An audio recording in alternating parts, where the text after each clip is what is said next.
All right, good evening. It is 7 o'clock, and we are calling to order this regular council meeting of the District of Sechelt for Wednesday, September 4th. And I think it's a little loud in the back. Is it? It's echoing a bit. What's that? It's good? Okay, perfect. All right, so let's first of all call this, look at, are there any declarations of conflict? We've had one. Councillor Toth? Item 10.3 regarding the farmers market discussion. My business directly benefits from the market, and I'm still technically on the board of the SDBA, so I'm going to step out of that one. Thank you. Any others? Thank you. So we have an agenda in front of us. I'd like a motion to adopt the agenda as presented. Moved and seconded. All in favor? Thank you. Before we get into the formal agenda, I'd like to welcome 2 new members to our senior management team. We have Dave Douglas, Director of Financial Services, and Andrew Allen, Director of Planning and Development. Thank you for being here tonight, and we welcome you to the district. So we have appointments and delegations. We have 2 this evening. We have Wendy Francis, the Executive Director, and Manjeet Kang, Vice Chair of Sunshine Coast Community Foundation. Please come forward and turn on the microphone and entertain us. Thanks, Wendy.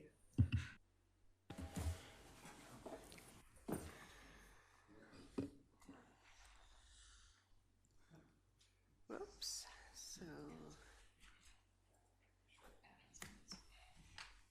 Great. Thank you very much to the council for inviting us to be here.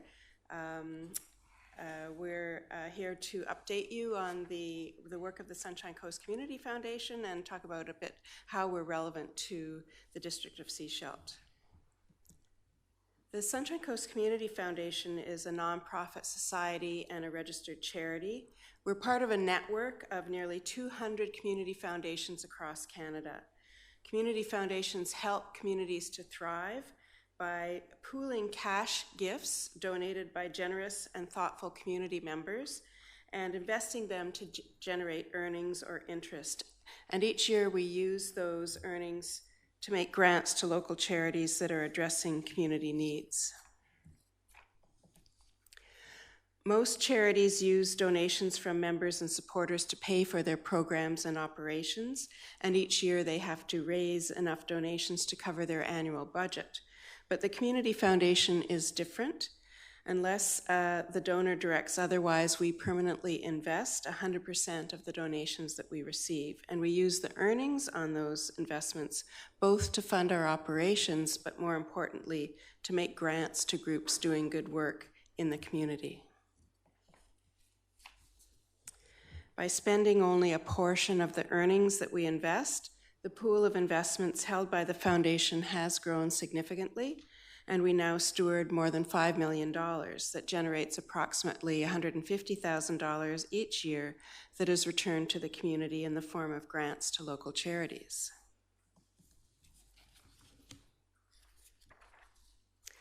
The Community Foundation was founded more than 15 years ago and began making grants in 2005.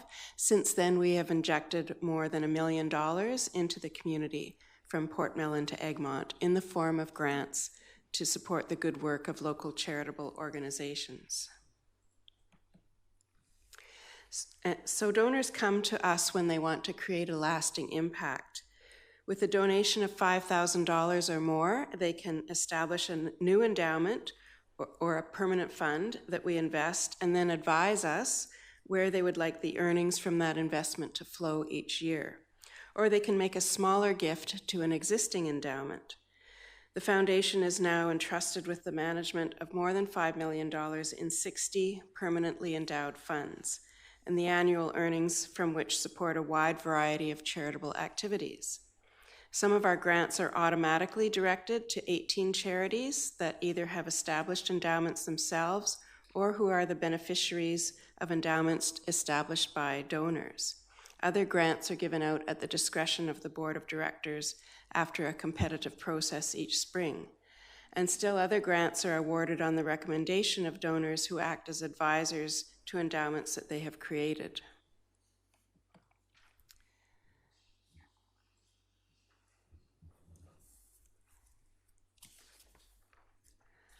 So these are the areas in which we fund, and it's not a limited list, but we can always add to that list if there are donors who are interested in supporting other causes.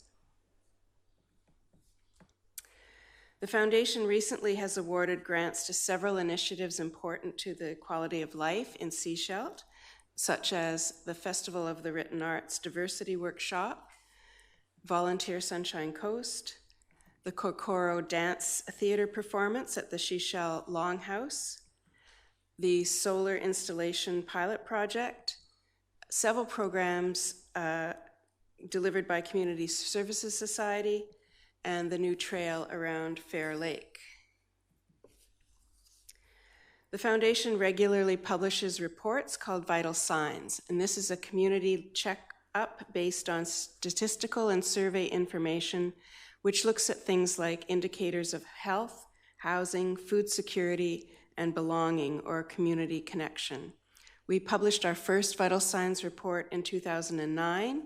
We repeated it in 2011 and 2014, and we published smaller updates in 2016 and 2017. In 2019, in just another month or so, we will publish a 10-year retrospective issue of Vital Signs, looking at the trends in a number of key indicators that will show the direction that things are going in terms of the health of our community. Issues that repeatedly show up in these reports are housing affordability and homelessness, seniors' isolation and care, transportation issues, childcare, and employment opportunities. And as our communities on the coast grow, these issues are becoming increasingly challenging. The Foundation works to address these by directing our grants to charities that are working to make our community healthier and a safer, more diverse, and inclusive place to live. There are many opportunities for the Foundation to work with the District of Sechelt. Municipalities are qualified recipients of grants from the Foundation, and we would love to find additional projects that we could support through grants to the district. And we would also appreciate the opportunity to work with your leadership to identify your highest priority issues and see how we could work together to address them. Our board recently amended our grants policies such that we can give larger multi-year grants, which creates opportunities for significant collaborations to address priority issues in our community. And of course, we would like the opportunity to apply for grants from the district as well for some of our projects that are outside our annual operating budget. And just a note that there are many organizations that have similar names in our community, and I find that there's a lot of confusion between Sunshine Coast Community Foundation and the Sunshine Coast Community Forest, Sunshine Coast Community Futures, and Sunshine Coast Community Services Society. Of course, we all have different mandates, and hopefully I've clarified a bit about how the Foundation works and the role that we play in the community. Thank you very much for your attention. If there's time, we'd be happy to answer any questions that you have. Thank you very much. I want to mention that I think it was last year, the Festival of the Written Arts actually announced that they had partnered with you and were setting up an endowment fund. Yes. And we're looking to put together $1 million. Yes. And this year they announced that within 1 year, they're at $750,000. Right. And they didn't start from zero. Yes. They already had some money invested with us, but they've done very, very well, and they have they have about $775,000 in pledges and gifts. Mm-hmm. That's pretty amazing. Yes. All right, Council, any questions? Councilor McLean. Not a question, just a comment. I look forward to working together further. I think there's a really strong partnership in working towards organizations that may not be eligible for a community foundation grant. Yes. We can partner as a district with that organization. Yes. And it makes CRA happy to do it that way. Exactly. Yes, and we've given several grants directly to the district exactly for that purpose. So I hope you can continue to encourage that, and Yes. I hope people at this table will be happy to support that as well. Yes. Thanks, Matt. Any other questions or comments? You are aware of our community investment program. We have a community investment program where we give out money, and I think that's what Yes. we should ensure that you have information about that So as is well. that similar to grants and aid? Yes. Yes. Okay, yes, so I am aware of that. Yes. Okay. I just missed the deadline this year to apply for a grant. Yep. Okay. When is our deadline?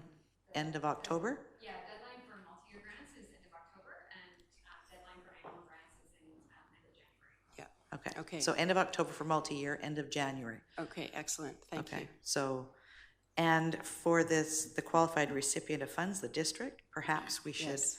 pursue some of that. Yes, be Okay. happy to talk about that. Thank you very much. Great. Appreciate your time. Okay, thank you. Thank you.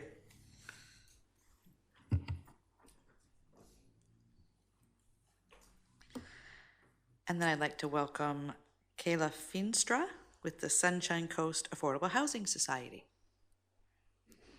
And we have information in our package that was presented or brought forward earlier. Thank you. Welcome. Thank you very much for having me, Mayor and Council. And I want to say thank you also for supporting SCAWS, as we call it, less words, which I'm a fan of, throughout the founding years of 2013 to 2015, and further supporting us, especially Councillor McLean, for acting as a liaison with our board and spending time with us. We really appreciate that. Thank you. So I serve as the co-vice chair currently on the board. I work in construction on the coast for a local company, and I have over 15 years of nonprofit management as well. I do not have a PowerPoint tonight because I've spent over 60 hours in the last month writing grants and proposals such as you have before you. I'm not going to read it, but I do want to tell you about our projects that we have right now. We have two projects that are well on their way. One is in Franklin Road, which is in Gibsons. It is valued at $1.5 million. It is a 3-unit affordable housing complex. And the other one is on Shaw Road. It is valued at $13.5 million. It is a 70-unit, also affordable housing complex, which also includes a child care center, seniors housing, and future plans for supportive housing as well. We do have other projects on the table. They're not confirmed, they're not contracted, and I cannot comment on any of that at this time. The value of the management for these projects is around $750,000 per year, and currently our board is volunteering their time to manage it.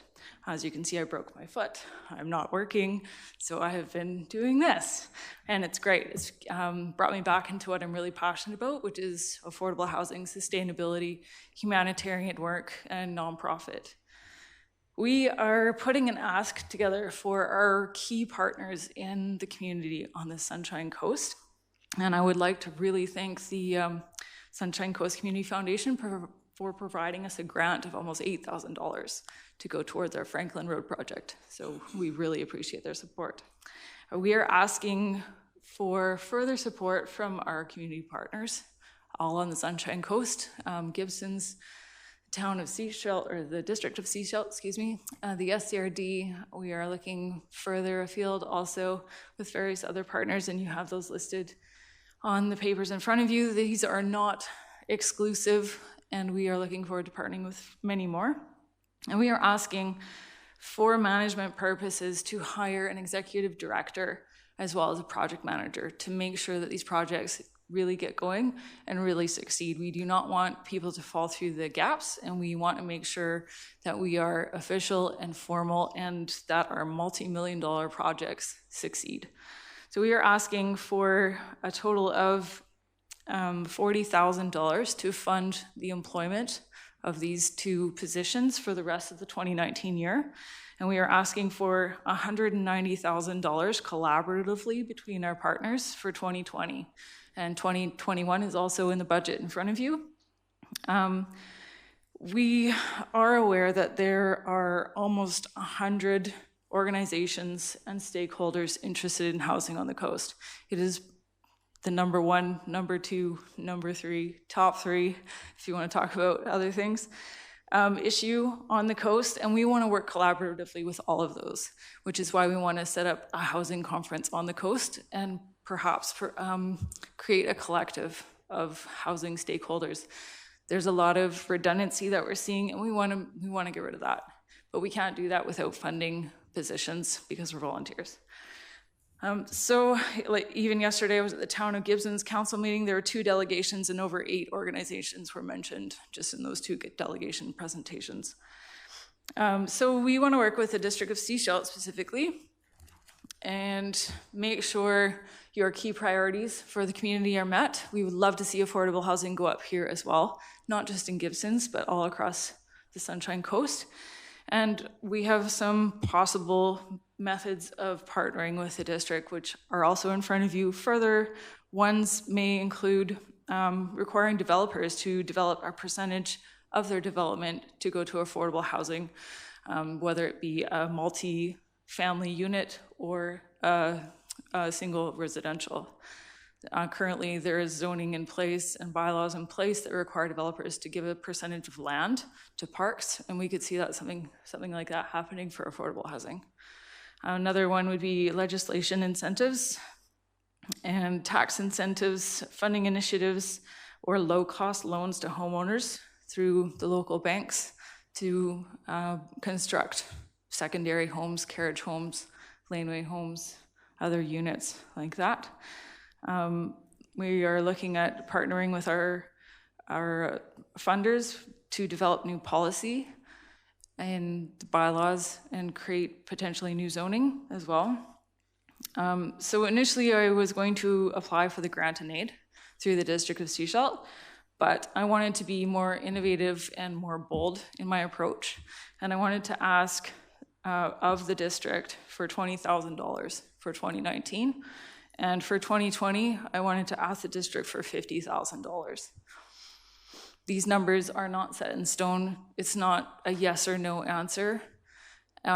We are looking for in-kind donations, not just monetary donations. We are looking for a conversation of how a partnership can work and what goals the District of Sechelt has for the next 2 to 3 to 5 years and how we can support those things in happening.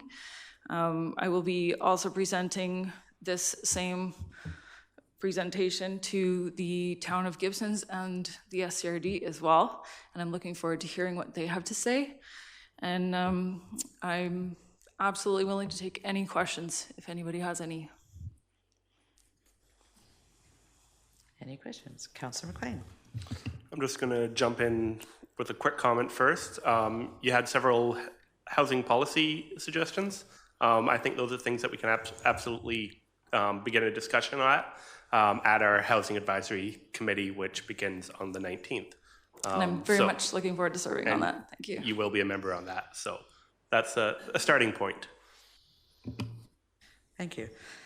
I have a couple of questions for you. I notice on page 7, you wouldn't have that in front of you, but I under do the, actually, yes. do you? Okay, so it's under the executive director, specific roles, etc. Yep. 1, 2, 3, 4, 5, 6, 7th bullet down. It says develop and implementing housing needs assessment framework for the Sunshine Coast. So that's in process right now under the auspices of the Town of Gibson's for the Sunshine Coast. Yep. That's something that's required for us to apply going forward for funding from the province, for example. Correct. So this would be something that your organization or whoever could take and use as a basis for validation, basically, of what we need. Yes. Okay. Then there was something else I highlighted here. Oh, I made a note here. So you've got all these projects going forward. Do the projects themselves not provide funding to help with the project management? Is that not built into the project as it's It is, designed? yes. Yes. So you'll see further down the budget, and this ask does not include monies brought in through rents that will be collected. We're trying to keep our rents as low as possible, obviously, and we have applied for funding through BC Housing, CMHC, and other funders. So the budget does not include that. As I said, I'm being pretty progressive with my ask because I want to make sure that we do a really good job, and I want to make sure that all the stakeholders on the coast are involved and connected, and I want to make sure that all of the needs that exist within the housing crisis are addressed as well. So I'm being progressive, and as it states in the document, any funds that we do not need or do not use would not be used and would be returned to the funders. Okay. Any other questions by council? Okay, I'd like to refer this report to staff to look at and give us some feedback about, I mean, we all know that housing is a concern in Sechelt, up and down the Sunshine Coast. That's why we've set up the housing committee, which starts in 2 weeks, and which, you know, you'll be part of. That's great, and we need to address this. Gibson's has made a good start. Mm-hmm. We need some units in Sechelt. Absolutely. Love to have it happen. So I'll make a motion that's a report we referred to staff for to look at and bring back recommendation. Is there a seconder? Second? Any other comments, questions? All those in favor? Thank you very much. Thank you Appreciate very much. your time. One more. Comment? Yes. I just want to add one more funding source to your list, and that would be Sunshine Coast Tourism. Okay. Some funds that they collect from Airbnbs on the Sunshine Coast can go towards affordable housing initiatives, and I think there's a conversation to be had there on what they could do to support that. Okay, thank you, Councillor. And just a further note to that, they're coming up on doing their budget right now for next year. So that ask has to go in fairly quickly. So I'll just make sure my foot stays broken. Hey. Thank you, Council. All right, so let's move on to the minutes of the 7 p.m. regular council meeting of July 7th. And we're looking for adoption. Move adoption. Second, any errors or omissions in this one? Okay, all those in favor? Thank you. And minutes of the 3:30 p.m. regular council meeting of July 24th. For adoption, moved. Seconded? Seconded, all in favor? Thank you. Any business arising from the minutes? Councillor McLean. At the last council meeting, we made a decision to fund Sharp's disposal and a bathroom. I was wondering if we had an update on that. Would you like to take that one? Thank you. Thank you, Your Worship. The group working on that particular initiative has not been able to agree on a location for either, so it has not happened to this point in time. We have a meeting next week, Monday, where we're hoping they'll be able to come forward with a recommendation. Okay, I hope that can be done as soon as possible. Thank you. Any other business? I have a question about on page 19, sewer billing options. We've requested that the staff investigate the process to adjust the sewer service area and bring a report back to council on its findings, and just wondering about timing on that. Mr. Douglas. Yes, I've been reviewing the report that was presented last month or 2 months ago, and the previous report from 2001, and we'll be moving forward from there. Timing, I have a couple other priorities ahead of that, so I'm probably a month and a half, 2 months out. Thank you. Any other business arising? So move on to committee and commission minutes and reports. First, the minutes of the committee of the whole meeting of June 26th for adoption. Moved and seconded. Any errors or omissions in here? Okay, all those in favor of adoption? Thank you. Minutes of the Advisory Planning Commission meeting of July 11th. This is for receipt. We'll come back to these minutes in a minute if there's anything for follow-up. Receipt of the minutes of the Advisory Planning Commission. Moved, seconded, all in favor? Thank you. And 7.3 minutes of the Committee of the Whole meeting of July 24th for adoption.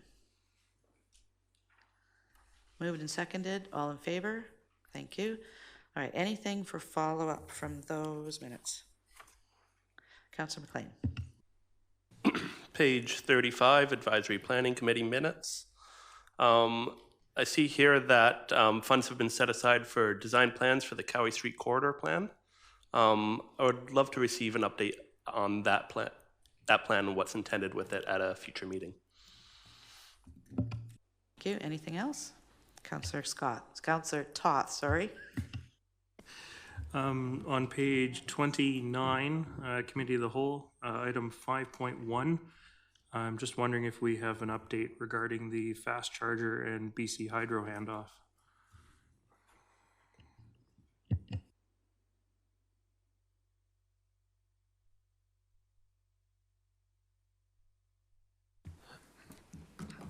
Thank you. I just received confirmation from BC Hydro of the next steps that we're going to take, and it'll be coming back to council possibly for September 18th or at the latest for the first meeting in October.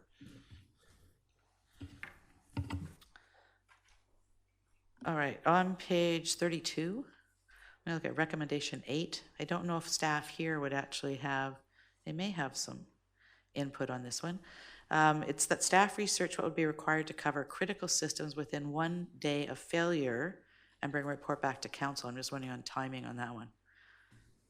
The manager of IT has not been here for the last month, so I don't believe she's had much of a chance to look at it. She just arrived back today. Okay, so we can bring that back next meeting potentially?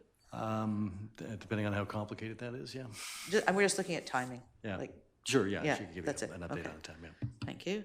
Page 35, recommendation 3, form and character. This was a conversation that happened at the APC. We know that people are looking for some kind of guidance around downtown and the look and feel of the business, and we have some development that's going to be coming forward. So I know that the recommendation was that council direct planning to prioritize updating the form and character development permit area in the downtown, and that we entertain mechanisms suitable to accomplish updating the guidelines. So I'd just like to bring that to staff's notice so that we can look at a strategy for implementation moving forward. Thank you. I think that's all I had. Anything else from other members? Thank you. So let's move on to bylaws.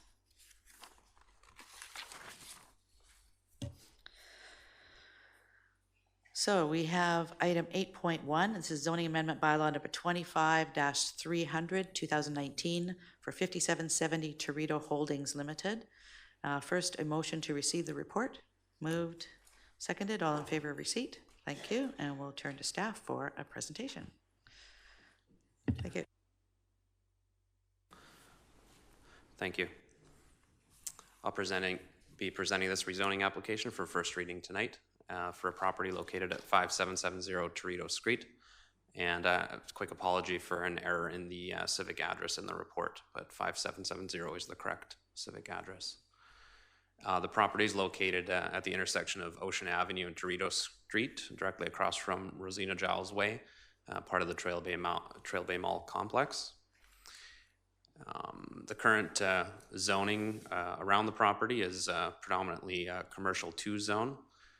That includes the mall, all of the downtown area, as well as the Windward property across from Torito Street, also adjoined by some residential areas.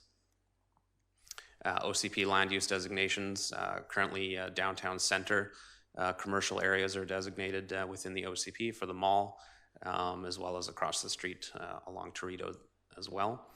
The current area under consideration is just a portion of the property. The property does have split zoning.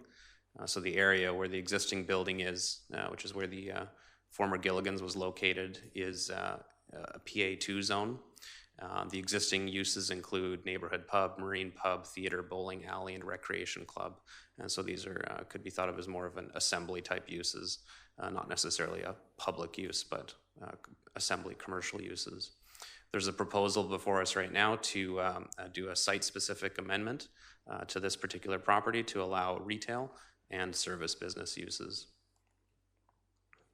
So the recommendations before you, we have for you to receive the report, to give the proposed bylaw first reading, and that staff begin the referral process for the bylaw to relevant stakeholders, agencies, and the APC for comment. Be happy to answer any questions. All right, any questions by Councillor Toth? If retail wasn't a permitted use previously, how was the liquor store able to operate there for several decades? Sure, the property has permitted several accessory uses, and the liquor store was essentially an accessory typical to a neighborhood pub, so off-sales type thing. Thank you. Other questions? Okay, so we have two recommendations in front of us. Councillor McLean? I'll move recommendations 2 and 3, that it be given first reading and that we refer to the relevant stakeholders. Thank you. Is there a seconder? Thank you. Any other comments, questions? All those in favor? Thank you very much. So let's move to the actual zoning bylaw on page 48.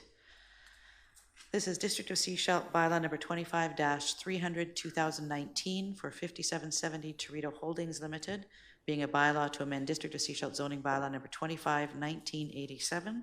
And I'd look for first reading. Moved and seconded. All those in favor? Thank you. Thank you very much. Are you here for the next one now too? I might as well stay here. Okay.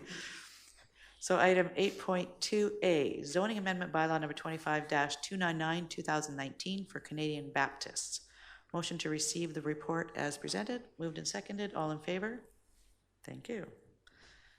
Mr. Kobowitz. Thank you. So this bylaw is before you today for consideration of second and third reading. The timeline for this project, first reading was given on June 19th. It was followed by a public hearing on July 10th. And today, consideration for second and third reading. Just as a reminder, the property is located at Trail Avenue and Mermaid Street, and it's the site of a former daycare facility operated by the Baptist Church. The proposed new zone for this area is the R2A zone. It would only apply to this particular property at this time. It's intended to offer additional housing options within the village infill area. Up to 3 dwelling units would be permitted on the property, and that would be in the configuration of a single family with a suite, as well as a detached laneway house, or potentially a 2-family dwelling or duplex configuration. The intent of the zone is to comply primarily with policy 5.14 in the official community plan, and this applies to the village residential infill area. So residential properties with rear lane access, these are suited for gentle infill, incremental development, things like laneway homes, duplexes, and gentle infill multifamily. All future developments on this property would be subject to a development permit for form and character to guide the development. So in summary, there was a public hearing on July 10th. It was attended by 7 members of the public. 3 people spoke, and there were 4 letters submitted, and all the comments received were supportive of the application. Again, we have several staff recommendations for you to give the bylaw second and third reading, at which point the bylaw can be referred to the Ministry of Transportation and Infrastructure for approval, as it is within a certain distance of a highway. And also that prior to the adoption of the bylaw, that corner truncations be secured at the intersections suitable to the Director of Engineering and Operations. And again, I'm happy to answer any questions. Councillor Toth. I suppose it's really a question for the Director of Engineering and Operations, but what kind of a timeline would securing those corner truncations take? That should just be in the process, depending on survey. It shouldn't take too long to get those. Thank you. Any other questions, comments? So we have some recommendations before us. I would like to make those recommendations. Councillor McLean. I'll move recommendation 2, that it's given a second and third reading. Recommendation 3, that it's referred to MOTI, and recommendation 4, that we look for corner truncations. Seconded. Any other comments, questions? All those in favor? Thank you. Let's move on to the bylaw itself. On page 61, it says District of Sechelt bylaw number 25-299, 2019 for Canadian Baptists, being a bylaw to amend District of Sechelt zoning bylaw number 25, 1987. And I look for a second reading. Moved, seconded, all in favor? Thank you. Would someone like to do third reading? Moved and seconded, all in favor? Thank you. Thank you very much. Move on to item number 10. This is a report on Canada Day, and I'd like to motion to receive the report, and we'll invite Siobhan forward. Moved and seconded, all in favor? Thank you. Good evening. Hi, thank you. So before you is a report that is essentially for information only. It is to provide council with a better understanding of the municipality's support and involvement in our annual Canada Day celebrations, and to give you a sense of how we do things in partnership with other community organizations. As most of you know, it's probably the largest one-day event that we do host in this community, and it really does involve the entire community. You could say we have about half of our residents show up. We've usually got at least 5,000 people there, and it really takes the support of a lot of different community organizations working together, along with businesses and the municipality to make this a successful event. We've been increasing our involvement in the last few years in order to support and sustain the event. As those of you familiar with what happened with Sea Cavalcade Festival this year, when we don't have enough volunteers, when we don't have enough support, when we don't have enough funding, sometimes these things, unfortunately, can fall apart. And we've been working very hard in the last few years to make sure that this is a community event that sticks around for a very long time. We're very proud now that the Sechelt Canada Day event is the Canada Day event for the Sunshine Coast. And it also supports many of Council's current strategic goals of enhancing community livability, supporting arts and culture, and developing a vibrant downtown. So there's no specific recommendation for you today. This is primarily information only, but if you have any questions, I'd be happy to answer. First time, before I ask for questions, I want to say thank you for the report. I know some of this, I think, came out of some of the questions that I had for you. Over the last, well, a number of years ago, the Downtown Business Association was the organization that managed this. And there's been a transition, as you said, over the last few years to have district have more involvement and codify basically how things are happening. So this was a great report. It really laid it out. I understand how we are involved. So thank you for taking the time to put that together. And thank you for what you do, because you're a big piece in actually making that day happen. Oh, well, thanks. Okay. And there's people here in the audience too who are really big pieces of it, and people in front of me who are big pieces. Yes. It genuinely is one of those things where it kind of takes a village to get this whole thing going. So yes. Yeah. Okay. Any questions by council? Councilor McLeod. I just also want to say thank you. It takes so much work to put this on, so I want to thank everyone in this room who did it, everyone who may be listening, and particularly thank all of our staff beyond just Siobhan. There's a lot of other people that help out on our staff for this event. So I want to thank all of our staff once again for really making this a great event. Okay. Thank you. I know Tress is hiding back I didn't recognize her. Okay. Thank you. Appreciate the time. I'm the next and you're the person next one too. So okay. Next one is 2020 BC Hydro Beautification Grant. This is item 10.2. Motion to receive the report. Moved and seconded. All in favor? Thank you. And over to you. So before you is a report requesting early approval, if you will, of funding for the 2020 budget so that we can apply for a grant from BC Hydro in order to complete some more of our artistic wraps on hydro utility boxes. We've had great success with this program for the last few years, and Hydro has always been very generous in supporting us. They're changing the program a little bit this year. They're not providing as much financial support, but even if we didn't need financial support from them, we do still need to apply in this process in order to get permission to wrap their boxes. In the last couple of years, we've had support from the Downtown Business Association, who have contributed financially to the cost of wrapping boxes that are located within the BIA. For next year, the 2 boxes that we're proposing are not actually located within the BIA, so I don't anticipate receiving any supporting funding from SDBA. So it would be District of Sechelt Arts and Culture funding in addition to whatever we might receive from BC Hydro. So what you're saying is if we approve this, we are actually committing to this in the 2020 budget, Correct.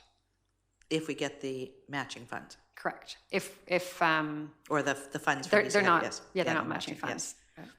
Okay. Any questions? Councillor Toth. Is there any ability for any of the community associations to be involved in either helping fundraise for wrapping or anything like that? No? Sure. They have changed the program slightly, and they're focusing more on having municipalities be the ones spearheading the projects, but that's not to say that other community organizations couldn't step up and partner with us in the projects. We've certainly had requests from private residents who would like to see boxes in their particular neighborhoods done, especially ones that are located near or on their property. To date, I haven't actually sought any other community partnership other than the Downtown Business Association. The boxes we're proposing for next year, one is on ebb tide and one is on high tide. Might be an opportunity to see if the strata on ebb tide, or for example, might want to contribute to it since it is their neighborhood. So, anyways, just a comment. Be interesting in the communities, right? Just take it under advisement. Councillor McLean? Sorry, could you clarify, is BC Hydro contributing funds this year? They are, but instead of contributing 1/3 of the cost, they have now decided to contribute, let me get the number exactly, I believe it's they will contribute $350 to $700 per box, depending on box size. So they didn't say specifically what size gets what amount, but it's a significant reduction in the amount we'd be receiving from them. It does cost a little bit more for us to do these wraps than other municipalities in the Lower Mainland because we don't have as many local suppliers that have the BC Hydro certification to do these types of wraps. And so we often end up having to have installers from the city come over with travel expenses and such added onto it. So we also pay our artists to be part of this program. So that's an additional cost that we take on. Okay, thank you. So there are recommendations in front of us. What would council like to do? Councillor Toth. I will move recommendation 2 that an amount of $35.50 be included in the 2020 budget, and recommendation 3 that staff be directed to submit an application to the BC Hydro Beautification Fund. Is there a seconder? Seconded? Any questions, comments? All those in favor? Thank you. Thank you very much. Thank you. I'd like to just comment on something that I'm noticing. Our meetings are videotaped, and we do have people in the community who come on and listen to them, etc., but don't necessarily have the agenda in front of them. So what I'm noticing is councillors are actually reading off the recommendations that we're making. So I like that. Thank you. Keep it up.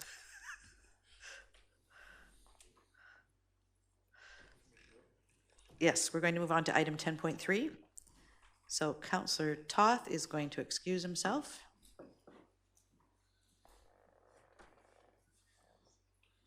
We can text you when it's time to come back in. Awesome.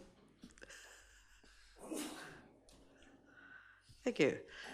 So this is item 10.3, Sechelt Farmers and Artisans Market. letter of agreement. I'd like to see a motion to receive the report. Moved and seconded, all in favor? Thank you. Ms. Rogers. Thank you. I don't really have anything to add other than what you've already read in your report. The agreement that I'm proposing is the exact same agreement that we currently have with the farmers market. We've done some extensive community consultation, and we believe that their current location is still the best location for our community. It supports 3 of council's strategic goals. And the only change that I would recommend, although I'm on the fence with my recommendation, is that we, instead of charging them $1 a year, we charge them $2,500 a year. That helps us to recoup some of our staff costs of putting up the barricades. So arguably, there is an expense to the district if we have the farmers market where it is right now, and we could recoup those costs. On the other hand, the farmers market would normally take that money and give it back to the community. So it wouldn't be a bad thing for the community if you decided you didn't want to go with my recommendation. I'm just putting that out there. I just wanted to also point out that John Burns from the farmers market is here. He wanted to make a presentation to council, but there was no room on the agenda. So he is here if you have any questions for him as well. That's all I have for you. Thank you. Any questions by council? I did have a question about the cost of water and power.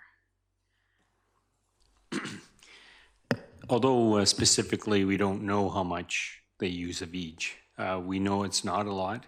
A lot of the artisans are already, they've either done their baking or they've done their crafts. And so we thought, we know that a couple of them plug in to keep something warm, but other than that, there's not much. Okay, thank you. Any other questions? Councillor Scott. I guess probably for the fellow that runs the market. I was curious if there's a limit as to how many vendors you can have there.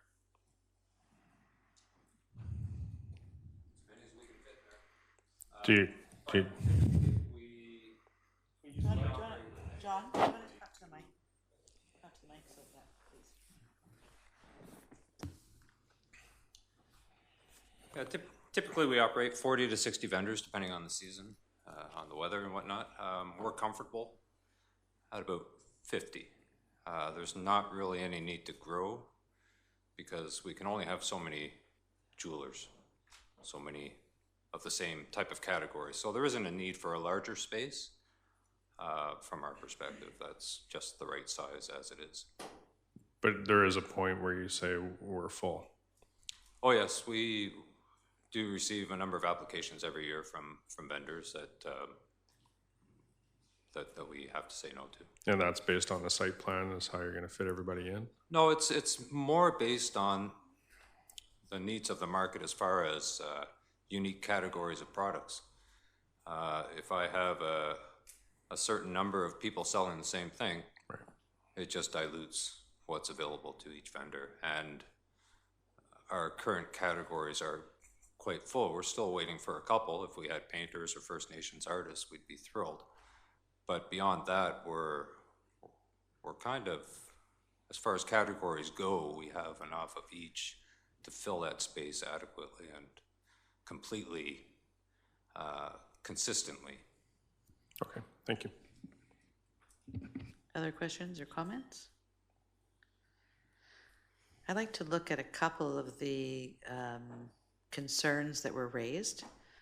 On page 87, one of them was from Trail Bay Properties. They expressed the concern about the difficulty turning left onto the highway when Cowrie Street is blocked. I understand that. And I believe Cowrie to Derby will be opening soon. So while it is a concern this year, next year there will be an alternate access or egress for that area. The other one that was, we have a letter from Skakel that has been addressed, I understand. Okay. Okay, I think those were all of my concerns. I think everything else has been looked at and addressed in the information. Anything else from any other councillors? Councillor Kuster. I just want to say that I think having the farmers market in the current location is a great asset to this community. I think it supports our local downtown businesses, and I am in favor of moving this forward for another 5 years. Now, in the recommendations that are here, it says approve a 5-year letter of agreement. It does not indicate the $2,500. Would we need to put that into one of the recommendations if that's the direction we wanted to go? Me? Actually, that would be a question for Julie. No. I know you don't want it. I'm pausing to read them. So yeah, if we can amend recommendation number 2, 5-year letter of agreement with $2,500 Per year. Okay. As an option. Councillor McLean. I'm just going to go ahead and amend that and put together an alternate. Yeah, so I'm going to put together an alternate motion that council approve a 5-year letter of agreement with the Seashell Farmers and Artisans Market with a $1 per year fee. So rather than the $2,500, I'm proposing to keep the $1. Okay, is there a seconder for that motion?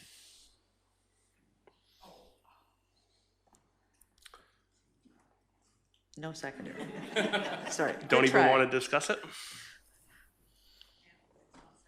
Councillor Kuster. Just as another thought, if we take that $2,500 fee and look at, rather than maybe putting it into arts and culture or CIP fund, just as another way to give back to the community as opposed just another throwing that out there, I think that may be something to consider. Okay. Would you like to make a recommendation?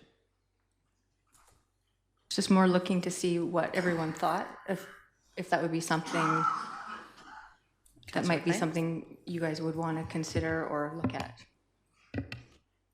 Yeah, so I put together the $1 fee on a basis of fairness. We just saw how much of staff time we use for Canada Day. We use staff time for so many community events. So why are we recouping it with the farmers market specifically? This farmers market, like, they support arts and culture in our community. They are making a feasible business out of arts and arts. Their economic development. We saw the Holy Crap example, the Sunshine Coast Salt Company. There's examples that came out of the farmers market, but it's also these little guys who are making a living out of the arts. That's what we need to be promoting, and that's what I want to put our money into. And by not charging them, we are putting our money into these artists in our community. Okay, so I'm going to make a comment about that because I understand where you're going with that. The other side is that we have a lot of businesses downtown that, you know, and it's in our information here. They are paying taxes, property taxes, fees to, you know, rent, etc., for their bricks and mortar store, and they see that they're putting their time and effort into that for year round. Yes, this is only 1 day a week for a shorter period of time, but they see that as a huge benefit for the people who actually have businesses that are operating here. So $2,500 for a year is not a huge expense. Yes, they do give a lot back. I mean, I know they contribute a ton to the Canada Day, right? They're a huge contributor to that, financially and in helping bring that together. This, though, if we do it as $2,500, it's actually a message to the business community that we do see this as a business as well, and it recognizes the contribution, some of the contribution that we as a district provide to them for being in business for those business owners. So I'm more in favor of the $2,500. I still think that's a token, but it does give a message to the community. So that's why I'm not in favor. I know where you're going with that, but I'm not in favor of the dollar because of that message that it gives. It's seen as a benefit to them rather than us actually just supporting something that's moving forward. Councillor McLean. It is a benefit to them. Yeah. we are supporting them by doing that. That's the message I want to send. Okay, is there someone who'd like to make a recommendation? Councillor McLean.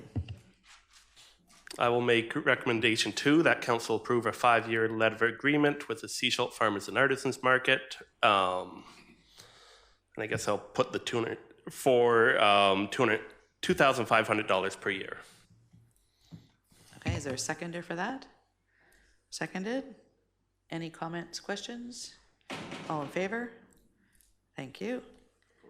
And opposed? Would you like that recorded? Sure. Thank you. And there's a recommendation 3 on here as well. Would anyone like to make that recommendation? So this basically, the recommendation is that it go to our operating budget, basically is what it is. Parks Department staffing. Specifically the parks budget. Parks budget, okay. Because they're the ones who, Because they're the ones that put the time into it. okay. Would someone like to make that, or we just want to have that we charge them $2,500 and it goes in, basically it would go into general operating at this point? No appetite? That's okay, that's okay. We can move on. Councillor Scott. No, I think, I'm just trying to wrap my head around on what we can do with this. And, general operating, I don't have an appetite for that. The park staffing or funding to manage this and what we do, I imagine $2,500 still doesn't cut it for the 26 weeks by a long shot. But you know what? I'll move option 3 just so that it doesn't end up in general operating. Thank you. Is there a seconder for that? Seconded. Any comments, questions? All those in favor? Any opposed? Would you like that recorded? Yes. Thank you. That's it. Okay. Thank you very much. Thank you very much. Look forward to working with you in the future. Thank you. Item 10.4. Yes. Oh, sorry. Let me text it. Oh, I think, Siobhan, are you getting? Okay, thank you.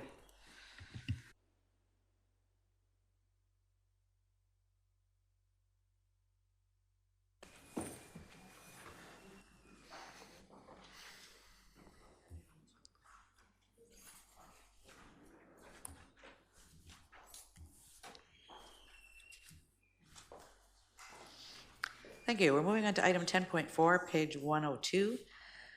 This is the 2019 property tax statistics. I'd like a motion to receive the report. Moved and seconded. All in favor? Thank you. Mr. Curry. Thank you, Madam Chair. My report today, for information purposes, brings forward statistics from the 2019 property tax season.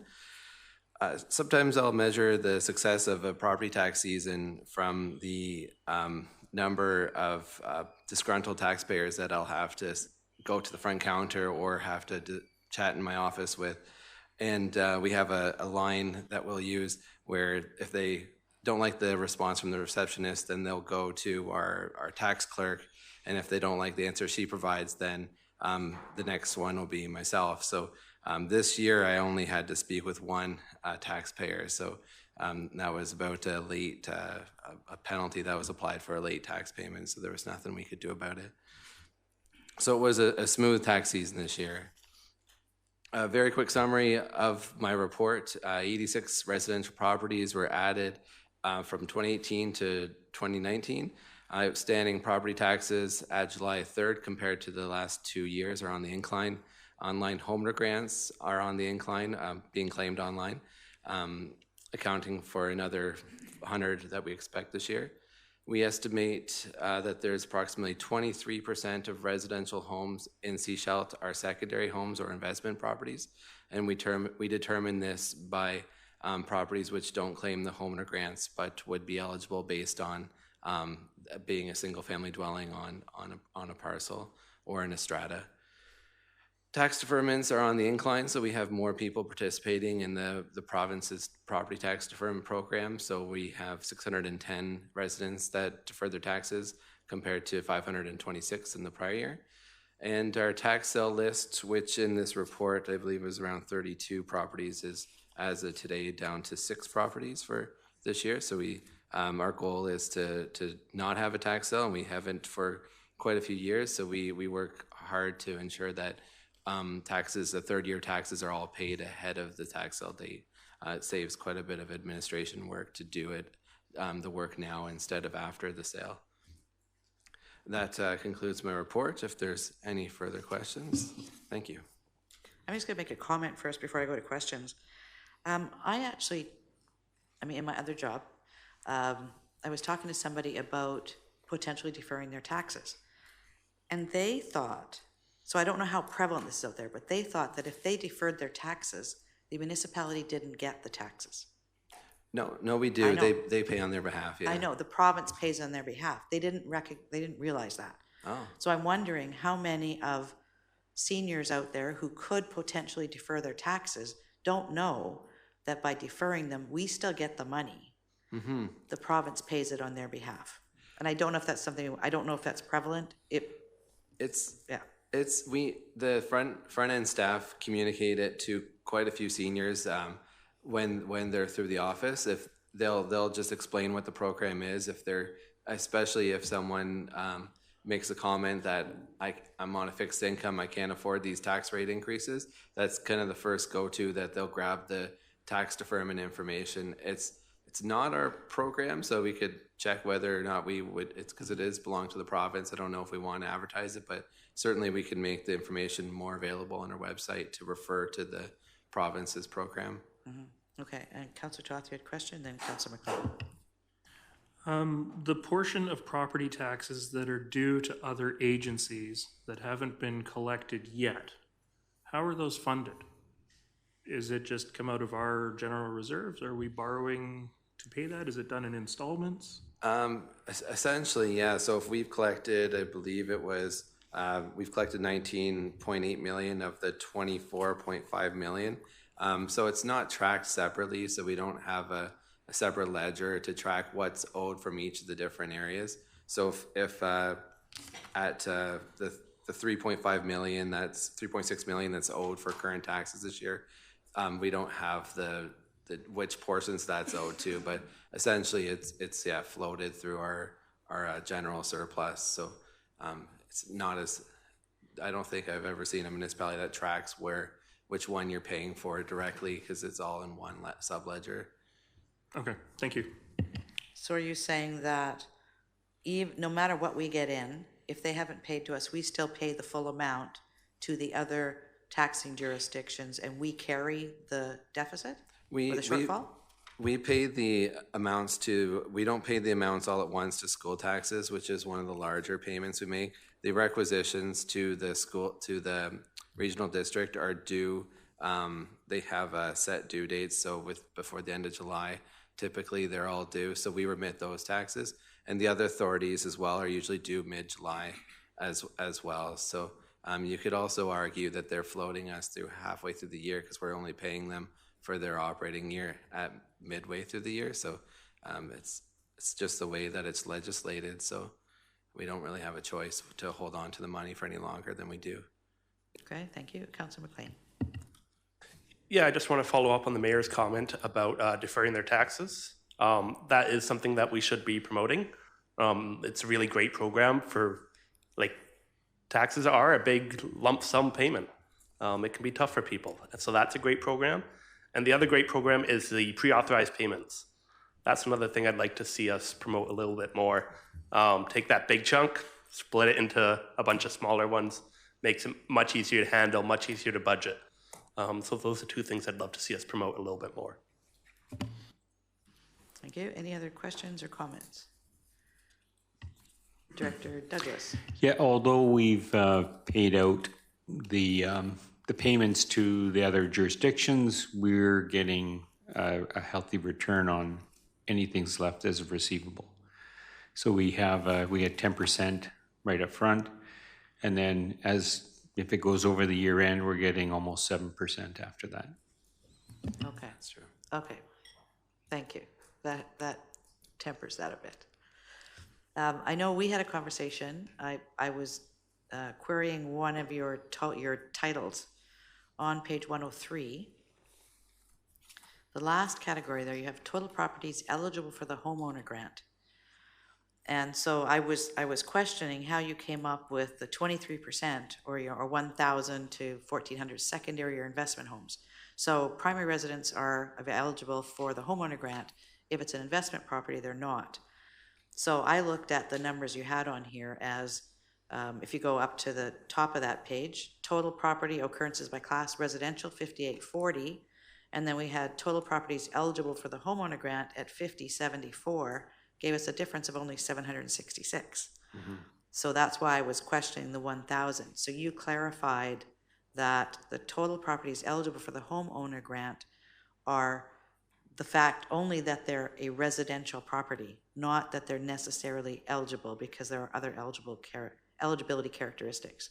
That's correct. We'll update the title so it's more clear. It's the total properties with a single family dwelling or individual strata units. So those properties would be eligible for a homeowner grant if it was your primary residence.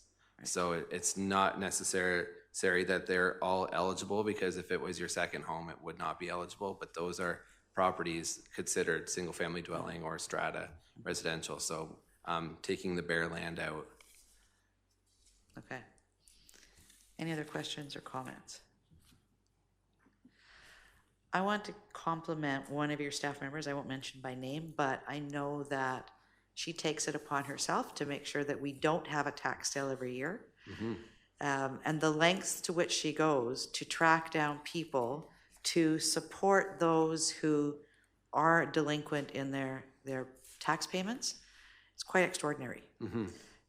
So I want to publicly acknowledge, the effort that she goes to and the work that she does, because it's her mandate. Basically, she's on a quest to not have a tax sale so people get to keep their houses. I like that. We'll ensure that gets passed along. Thank you. Any other questions or comments about this one? Okay, so let's move on to item 10.5, 2019 second quarter financial operating report. Motion to receive. Moved and seconded. All in favor? Thank you. And back over to you. Thank you, Madam Chair. My report today presents the district's second quarter financial statements to provide the committee an update on the district's financial activity for the period of January 1 to June 30th. The finance team's goal is to provide the council, the community, and the organization with regular update to the district's financial position and stability. We currently provide quarterly updates for the second quarter and the third quarter each year, in addition to presenting the year-end financial statements in late April each year, unless otherwise directed from the committee. We could change that frequency. We are producing the quarterly reports with our financial statement software to provide continuity and to provide the same look and feel as our financial statements. We'd like to help the committee become acquainted with this format, and we're happy to answer any questions or provide any further breakdown of the financial information as requested. Overall, we're on track this year with revenue and expenses. There are no material concerns to note for the year. We're at 49% of our expenses, and 97% of our revenue has been collected for the year. We've seen a decline in planning and engineering service revenue. We anticipate a decrease in the planning revenue, and we have adjusted the budget already for considerations in 2019 to $100,000 for planning revenue. However, we see it still coming in more closely if we were to estimate at $60,000 or $70,000 for the year. When either of these revenues are less than expected, we may offset the shortfall with a transfer from the Development Equalization Reserve. This reserve includes funds that we have set aside when planning and engineering service revenues exceeded expectations in prior years. The use of this reserve would come forward with a financial plan bylaw amendment before the end of the year to council or in the beginning of 2020. Salaries and benefits are on track to finish this year below budget. We're currently at 46% due to vacancies and the timing to fill those. The report includes our expected carry forward projects for 2019. These are projects which are in progress, and we anticipate that we will not complete them before the end of the year. The first attachment to the report includes a variance report, which compares the 2019 second quarter to the 2018 second quarter. The report starts with the segmented information to show different government functions with both the general and sewer fund. This is followed by a more detailed report for each of the functions and includes variance notes to best explain each of these variances. The second attachment includes the capital budget status report. This report provides capital project status updates with budget and a comparison of the year-to-date expenses. We've worked with the various departments to collect the status updates for each of the projects, working with the project managers. I must apologize on that last schedule there for the attachment 2. I hit a column which was the committed funds, and that's where the math doesn't work necessarily for the unspent budget. Because there's the committed funds would be any funds that were committed through purchase order. I hit it. I thought I had caught each of the categories and manually adjusted, and I missed a few. So that's why the math is a little off where you see unspent funds. That's actually true because the hidden column is the amount that's been committed in a PO, so in a purchase order. I lost my spot here. If there are any questions pertaining to the operating variance reports, I'd be happy to answer them. And if there's any questions for the capital project status updates, I'll refer those to the staff who are in attendance. Thank you. Thank you. Good job. Thanks. So first of all, let's look at the report and then we'll go into the appendices. Are there any questions on the report itself? So pages 1 through 4 of the report.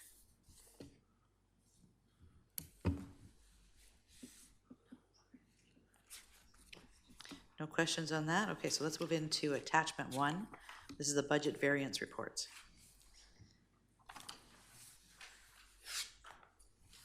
So we have the segmented information first. Anything on that page before we go into the specific departments?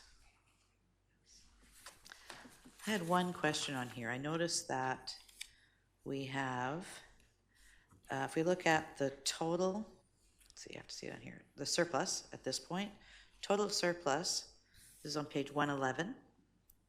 We've got 20 million as a total surplus, whereas our budget would show a surplus of 12 million. Does this show also the other government taxes that are collected but not flow, like doesn't show the flow through at the 14.6 million? Or is this just things that aren't spent yet at this point? And you may or may not be able to answer that question right now.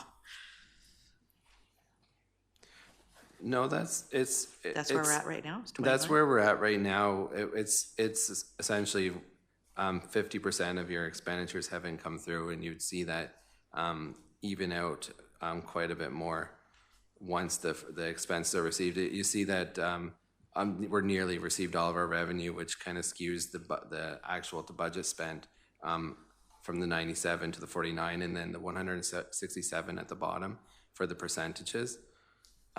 It would even out once the expenditures are there. But if I look at the top of that page, revenues, taxation, and other levies, we've got general government 23,368. But ours is not that much because we take in that much, but part of that goes to the other governments, right? If we go back to your previous report. That's why I was a little confused about some of those numbers. Let me get back to your previous report. I understand what you mean. So you're saying that the taxation and other levies would include the payments to the other, or yes, the revenue received from the other governments.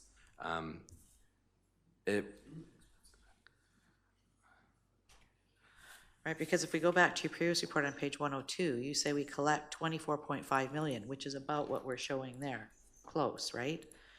And 14.6 of that is collected for other taxing authorities. So I'm just wondering where that 23,368 comes from, and if that's what's gathered total. I believe it does include the taxation received from the others, And the surplus would include the amounts remitted. The 12, if there was 12 million remaining, that would be the amount we're remitting to the other governments.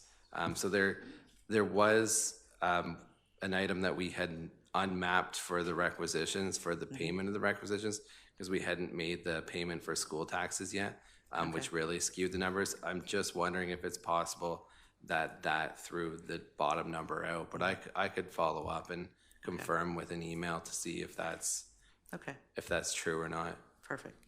Thank you. Any other questions on that page? So let's look at the other schedules. So there's schedules 1 through a number of them, 8, 1 through 8. Any questions on any of those? Councillor Toth. Schedule 5, facilities on page 116. Licenses, permits, and fees includes rental revenue for a whole list of properties. Is Rockwood Lodge supposed to be on that list? Or is it somewhere else? Rockwood is actually under community services, I believe. If you go back a page or two, you'll see Rockwood. Let me just confirm which page it shows up on. Oh, thank you. Thank you. Why is that under community services and not under the other? Do you have any idea? It's the way it's been categorized in our statements. So for continuity, we've left it the same for comparing prior years. No rhyme or reason, in other words. Yeah.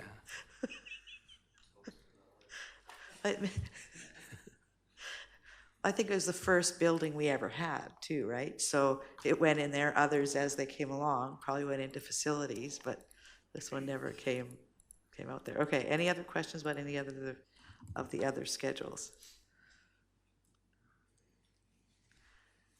I have a couple of questions about contract services that I'm noticing throughout a number of the schedules. Schedule 2, Planning and Community Development. Schedule 3, Community Services. Right, but in a couple of them, the amount expended at this point of the year is very much lower than what was budgeted for. So I'm wondering, are there projects that are coming forward that would use up those funds and they just haven't necessarily been expended at this point? Yeah, I can answer to the planning contract services. So budget of 270,000 with 80,000 only spent. So 80,000 that hasn't come out yet is for the OCP update, which I believe is beginning before the end of the year, possibly, but it likely a carry forward. So we've earmarked it to be carried forward. And legal fees, advertising fees are both tracking well below expected costs. So likely as a result of less planning revenue, so you're also getting less action on the other side for legal reviews, and also less advertising costs for pertaining to the public notices as well. Okay, so then under community services, we have the same thing. Contract services, 97,000 on a budget of 261,800. The large amount out of community services is the arts festival costs, which have yet to be posted by the second quarter here. So they're on schedule to be through the summer. So you'll see those on the third quarter. Okay, on page 115 under Public Works, this is probably not a you question. It talks about the Selma Park Davis Bay Sewer Functional Plan. I thought we were doing a complete sewer modeling. I don't recall this one actually coming forward, and it could just be my memory. The Selma Park Davis Bay Sewer Functional Plan. Do we have details on that?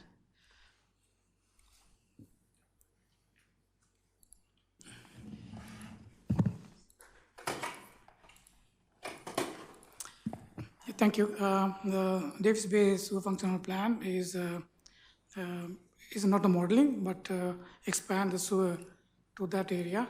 This currently is OCP is sewer catchment areas,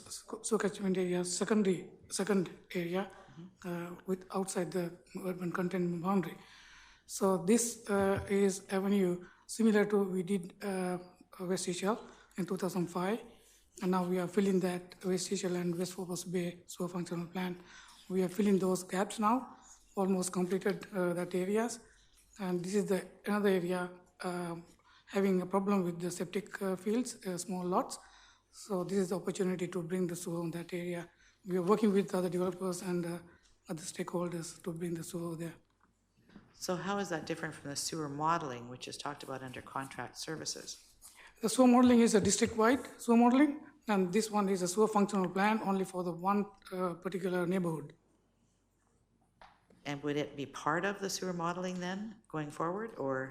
Exactly. So we had a little bit more time consumed to figure out what kind of software can be used for the sewer modeling, and the same software we are using for the sewer functional plan. So we work, different software companies, which one is better to work with the GIS system, as well as the sewer modeling program. In the future, we use that sewer modeling program every year or maybe twice a year. In terms of the developers come and ask one of the developments, so we have the model, they pay to run the model, how it support the downstream capacity for their developments. Thank you. That helps. Okay.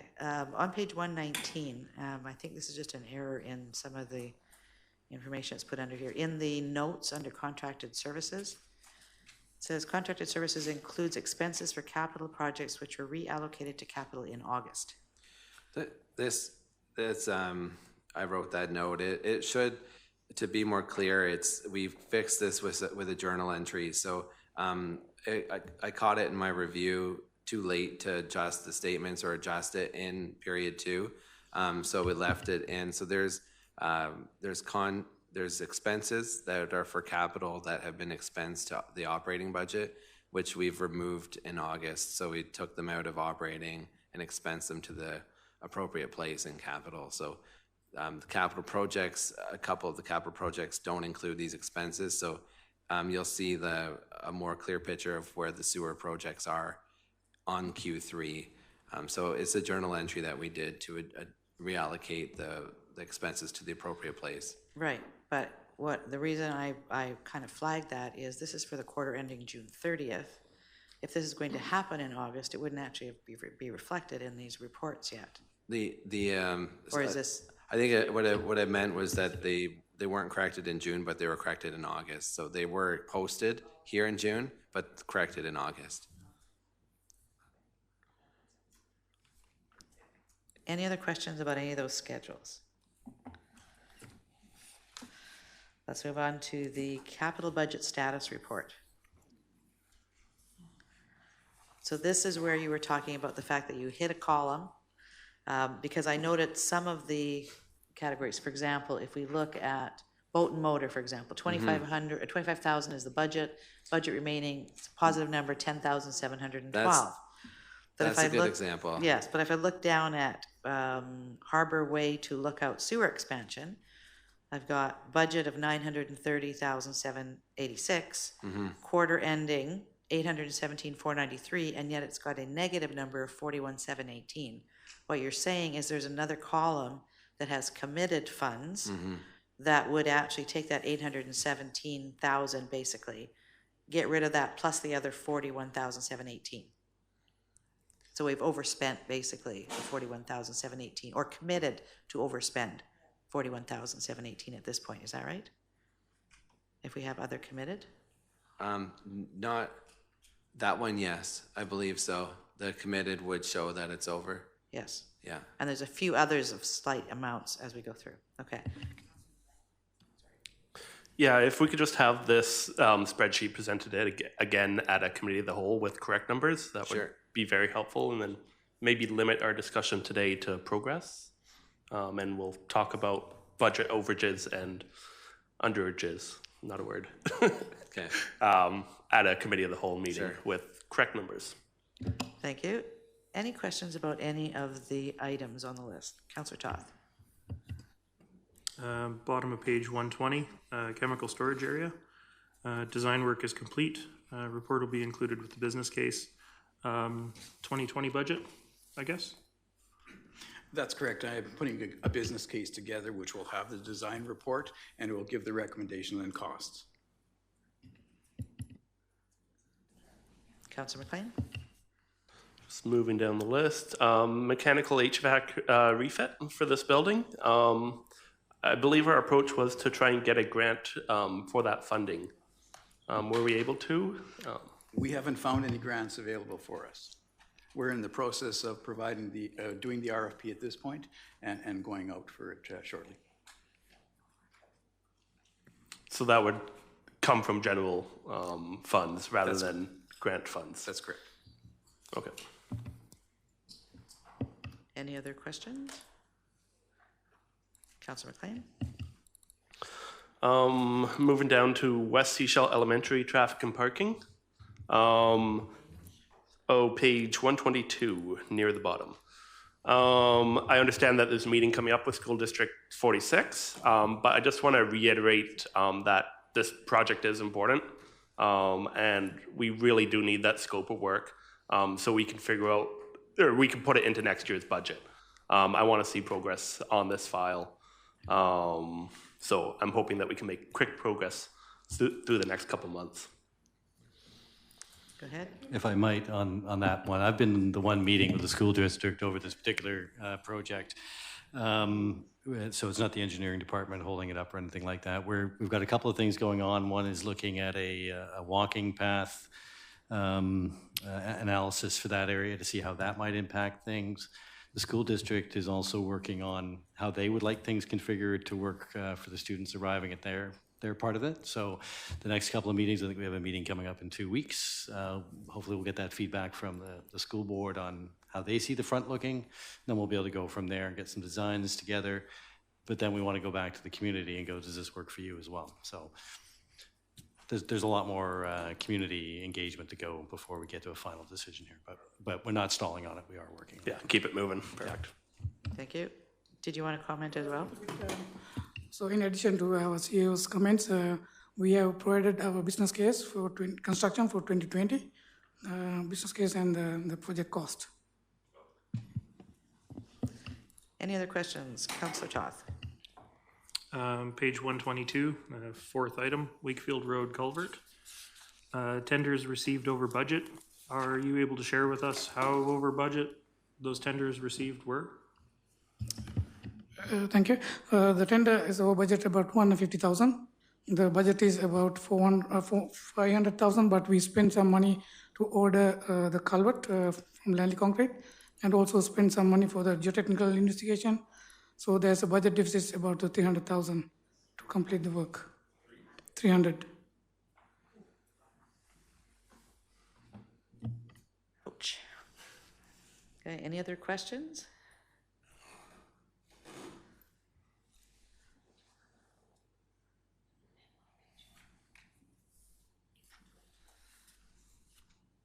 Councillor Todd?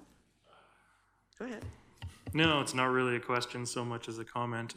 Driving to the meeting this evening, I saw that they have started prep work on the ground for the Ebbtide Dog Park. So I just wanted to point that one out. That is in some fashion now in progress. If there aren't any other questions or comments, I want to thank you and staff for putting this together. I know it took quite a bit of time to actually put down the details about what's happening with each of the projects, but it provides a lot of information to us and to the community. I mean, I know in past we've seen something like, you know, it's 50% complete and complete by such and such a date or something like that. This has been very helpful. I know that the majority of the questions I'm getting from the community and from councillors are, what is the status of our capital projects? Where are they? What's going on? We know that some of them haven't moved forward, but we haven't been aware necessarily of all the work that's been going on behind the scenes in order to prepare to move them forward. So this is very helpful. I appreciate the information. Thank you. All right, so let's move on to item 10.6.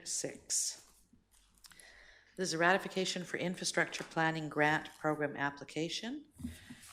First, a motion to receive the report. Moved and seconded. All in favor? Thank you. And Mr. Curry? Thank you, Madam Chair. I'm mostly a messenger for this report. My report today brings forward a recommendation to ratify a prior decision for grant applications for the Water Conservation Action Plan and a reclaimed water feasibility study. Each grant is $5,000 and requires matching funds from the district. The total cost to the district would be $10,000, and I recommend to be funded from the 2019 operating budget contingency. I can answer any questions regarding the financial implications for the grant and any questions related to the studies. I may refer to our consultant, Paul Nash, who is in the audience today and is the subject matter expert and has provided the initiative for both of these grants. Thank you. Thank you. He was in the audience. He's not here anymore. Oh, okay. I know that, so I'm going to provide just a little more information for the community who are checking in on this. These two grant application or grant opportunities came up during our break when we weren't having any regular meetings. And these directly tie into the work that's going to be done by our Water Resource Committee. So these will allow the committee the opportunity to move forward with some of the action items that we're looking for our community in support of water resource and supply on the Sunshine Coast. So as a council, we solicited views of council to determine whether or not this was something that we were in favor of moving forward. It does need to come to a council meeting for formal ratification, and so that's why it's in front of us here, so that it's also fully disclosed to the community. So any questions or comments by any of the councils? Councillor Toth. I actually have a question about attachment 1, the draft water efficiency strategy plan. 1, did it ever leave draft stage? And 2, is that posted on our website anywhere? Because there was a lot of good information in that. I don't recall having ever seen it before. Do you know the answer? I'm sorry, I do not. Okay, so it never did go further than draft, and it was presented to council as draft, but never went any further than that. Just kind of fell out by the wayside. So it's nice to see it coming forward. There is a lot of information in there. It's a great. I think the Councillor Lamb, you're the chair of the Water Resource Committee, and I believe you already referred that to your members to read. Yes, so that will be something that will be brought forward. And it makes for more than just good bedtime reading. There's some very good information there. Okay, so we have 2 recommendations in front of us. Anyone like to make those recommendations? Moved? Second? Okay, and I'll read them out. The council endorsed the grant application on the amount of $5,000 for the infrastructure planning grant program for a water conservation study, with $5,000 in matching funds to be allocated from the 2019 operating budget contingency.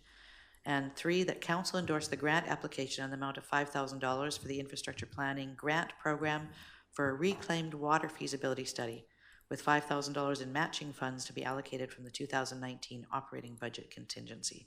So it's been moved and seconded. All in favor? Thank you very much. Follow-up question?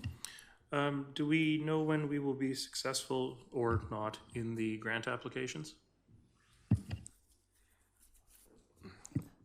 I remember Paul saying it was September or quite a quick decision or turnaround because he wanted to leverage the next 2 grants this fall already. So I believe it's this month or early next month. Thank you. All right, so let's move on to item 10.7, Trail Avenue Construction Tender Award and Change of Project Scope. First, a motion to receive the report. Moved and seconded. All in favor? Thank you. Thank you, Mr. Curry.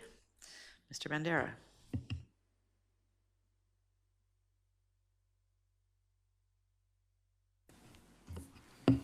Thank you, Bishop. There's a little small error in page 186.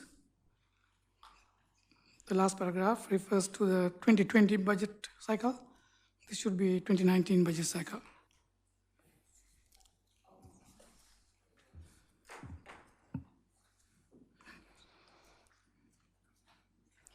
The purpose of the report is to reduce the scope of work of Trail Avenue construction, matching the available funds, and award the contract to Macon Contractor Limited in the amount of 4.893 million. So the background is a briefing on the report. The council granted this project early budget approval process in 2019 with a budget of approximately 7 million.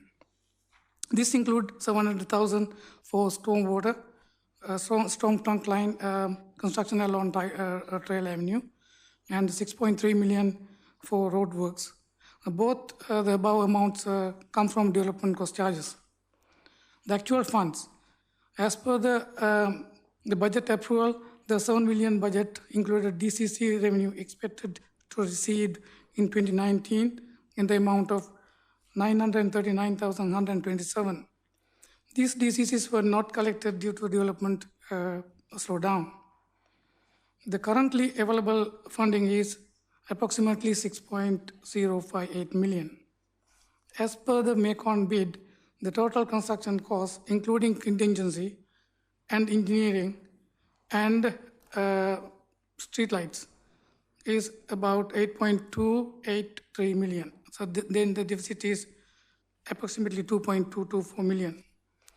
The deficit, there's two factors. One is uncollected DCC, that's about $1 million. And another one is over budgeted from the bids received.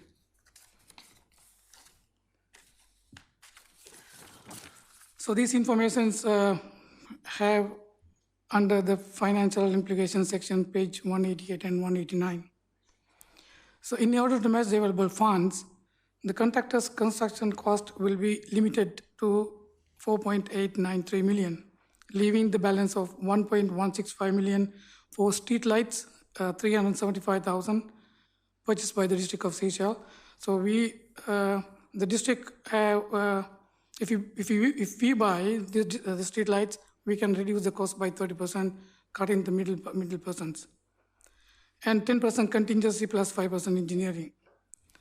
Staff assume that works can be completed from Cowrie Street to north of Anchor Road, but this depending on the discussion and on repricing the current reduced scope of work with the contractor. The balance work is about 300 meters from Anchor Road to Turnstone Drive, north of Anchor. Is Anchor, we complete full intersection beyond intersection. This can be completed from north of Anchor to Turnstone Drive in the future date, exploring other funding sources, opportunities such as gas tax, provincial or federal transportation grants, active transportation grants, or future potential DCC contribution or other council direction. If council approves the recommendation, the letter of award will be issued to the Macon with reduced work, and the pre-construction meeting will be held third week of September with construction start mid of October. Questions? Councilor McLean. Yeah, so just first of all, it's kind of disappointing that we had these two factors contributing to us needing to reduce scope. We had a big opportunity here to create safe bike lanes from downtown all the way to Kinnickinnick between this and another project. So yeah, that's sad, but I guess that's where we're at. Are we going to see the exact final scope of work back at this council table, or is that a staff decision? In particular, I'm concerned about the connection to Marine Way. I've noticed cyclists tend to take Marine Way rather than trail, despite the bike lanes on trail, because it's a lower gradient. So if we can get some kind of cycling infrastructure up to Marine, I think that could be extremely beneficial for hopefully a low cost of not ripping up the whole road there, including the sidewalks that are already existing. So yeah, the question is, will the final scope of work come back to council? So you're saying once we've actually gone out to the contractor? Yeah, and exactly. then that will come back. Will it, it will come back? Come back for information? Yes, so, yes, we'll come back. Okay, thank you. Just so that we and the community are aware of what the final thing is. Now, I know I've asked you this question offline. If the funds are available as this project proceeds, can we also ensure that the project continues on to complete the whole thing? Of course. So that is a good point. So during the construction time, we have time. This is we expected to complete by end of next year, July. So in between, if we can find the funding, we can negotiate with the same contractor with a lesser value, unless otherwise we have to spend more money, because if another contractor comes, then we have to pay for additional mobilizations. Councillor Scott? Why not with this reduced scope? Wouldn't we take it back out to the 3 vendors and say, do you guys want to revise your quote on this reduced scope? That is contrary to the contract laws. First, we have to go for this contract. We evaluate the contract as ISL did the contract evaluation. So first thing, we have to offer the contract and then go for negotiations. Councillor McLean, you had another question? Okay, I had another question. Are we putting in lines for reclaimed water? As part, I mean, we're doing sewer, et cetera, ripping up the road. Are we also putting in lines for reclaimed water for potential use down the road?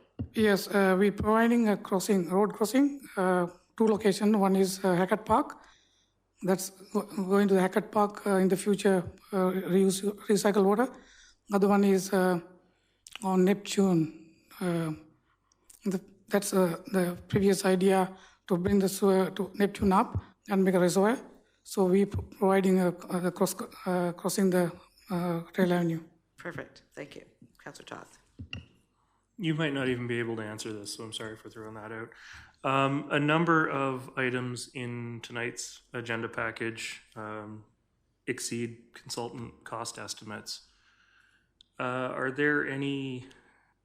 Is there any feedback that goes back to the consultants to review and update and make sure that the next time maybe it's a little closer or what have you?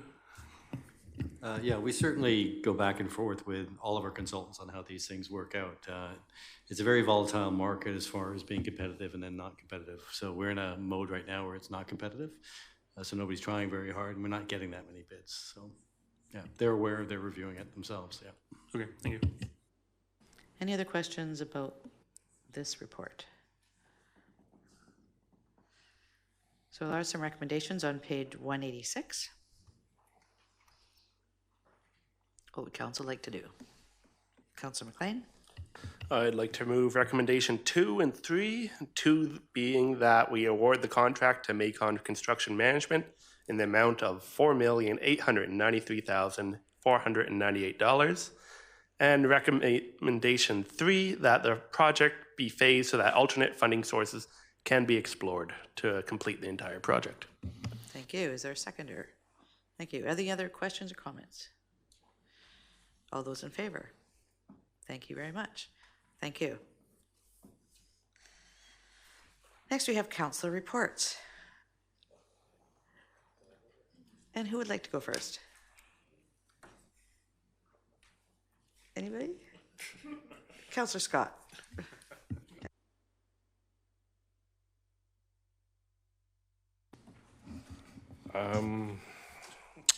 You know, I don't have anything to report that that meets the requirements.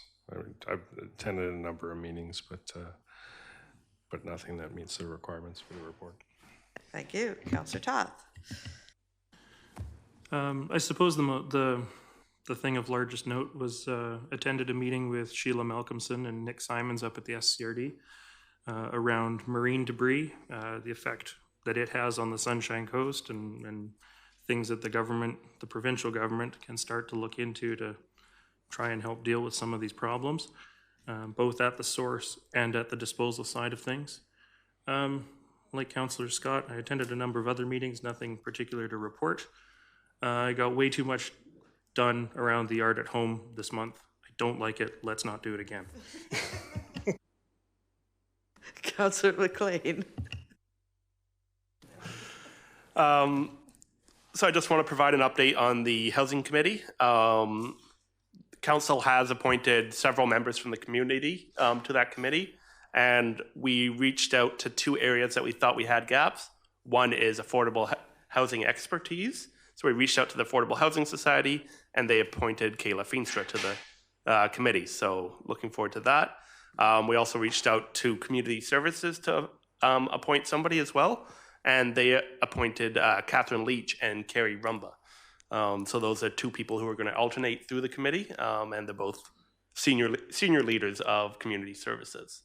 So I'm really happy with the committee, and they will be meeting September 19th at 6 p.m. in this room. Thank you. Councillor Lamb. Well, just, I guess, I had a month to sort of clear my head to get back to work. That's my report. Councillor Kuster. I don't have a lot to report. The only thing that sticks out in my mind is on August 15th, we met with Andrew Weaver and MLA Fernstow and discussed issues that our community has and what roadblocks we see with our existing government. And then I attended the Green Party gathering and listened to Andrew Weaver and Kim Darwin speak, and it was interesting to see what issues some people in our community have coming up in the next election. Thank you. I went over all of the things that I've attended and et cetera in the last couple of months since we actually had a council meeting, and I think most of them were either in the paper or on the radio. So you know what I've been doing, or on Facebook or somewhere they've been posted. The month break was nice. We actually took a couple of days and got away from the community. I think it was like 3 days. But we're now back into meeting mode. The committees have been set up. The Harbor Committee, Airport, and Water and Housing.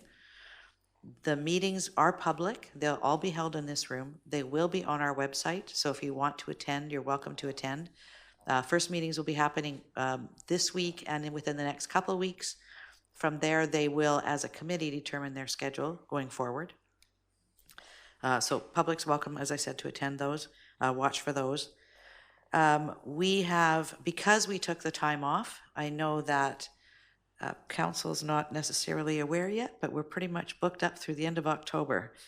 There's all kinds of workshops and meetings and things happening, so check your calendars. We'll be seeing lots of each other over the next couple of months.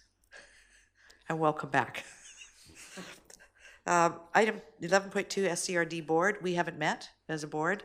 They were totally off in August as we reported the last meeting, so no report for that. Let's move on to correspondence. Item 12.1. Council correspondence. First of all, a motion to receive the correspondence. Moved and seconded. All in favor? Thank you. And I think there are a number of items in here that we would like to give staff direction on or provide information on. Who would like to go first? Go ahead, Councillor McLean.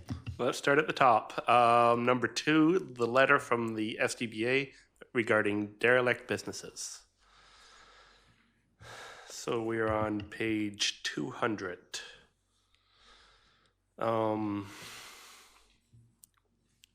First of all, I want to thank the SDBA for bringing this up. I do want to note that the number of vacant businesses are fewer than in previous years. I don't know what is an acceptable level of vacancies within the downtown, but looking at this list, looking around downtown, I feel like we're fairly close to that acceptable level of vacancies. There are some that have been long-term vacancies, and it's really tough to say what to do about them. I'd like to see if anyone on council wants to support one of the recommendations before I bring up an alternative possibility. So a recommendation with regards to this letter? Is that what you're... asking? Yes, the SGBA presented several possibilities within their letter. So if anyone has some strong feelings on the possibilities there.